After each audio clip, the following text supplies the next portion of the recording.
மரியா. இந்த படத்துடைய கதை என்னன்னா, படத்துடைய கதாநாயகி ஒரு கன்னியாஸ்திரி. விடுமுறைக்காக சென்னையில் இருக்கிற தன்னுடைய ஃப்ரெண்டு வீட்டுக்கு போகிறாங்க.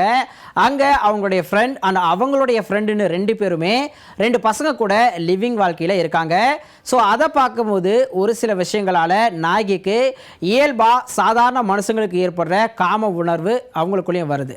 அந்த காம இச்சையை பெரும் பாவம் அப்படின்னு போதிக்கிற ஜீசஸை அவங்க வெறுக்கிற நிலைக்கு தள்ளப்படுறாங்க.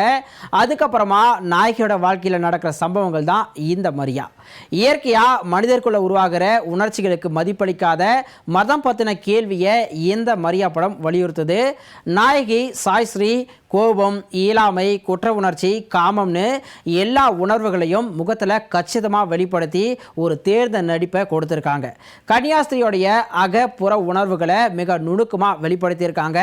குறிப்பாக ஜீசஸோட ஃபோட்டோவை பார்த்து மனசாட்சியோட குரலை அவங்க வெளிப்படுத்துகிற காட்சி ரொம்பவே சூப்பராக இருக்குது. படத்தில் மெயின் கேரக்டர் மரியா மட்டும்தான் அப்படிங்கிறதுனால மற்ற நடிகர்களுடைய நடிப்பு பெருசாக கவனிக்கப்படலை.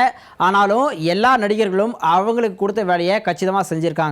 குறிப்பாக பாவல் நவகீதனுடைய நடிப்பு நல்லாவே இருக்கு. தன்னுடைய கேரக்டருடைய வெயிட்டை தாங்க கொஞ்சம் சிரமப்பட்டாலும் கூட நடிப்பில் குறை சொல்றதுக்கு இல்லை.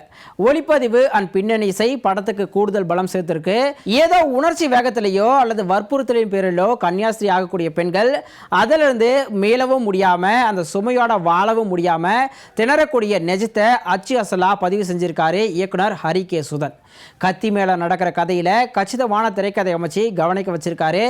அதே நேரம் கிறிஸ்துவ மதம் மேல இருக்கிற குறைபாடுகளை பதிவு செய்யறங்கிற பேர்ல அவங்களுடைய உணர்வுகளை புண்படுத்துற வகையில சில காட்சிகளை புகுத்தி இருக்கிறது ஏத்துக்க முடியாத ஒண்ணு. படம் ரிலீஸ் அப்புறம் மிகப்பெரிய எதிர்ப்புகளும் கிளம்பலாம். சில இடங்கள்ல டாக்குமெண்ட்ரி பார்க்குற ஃபீலும் நமக்கு வருது.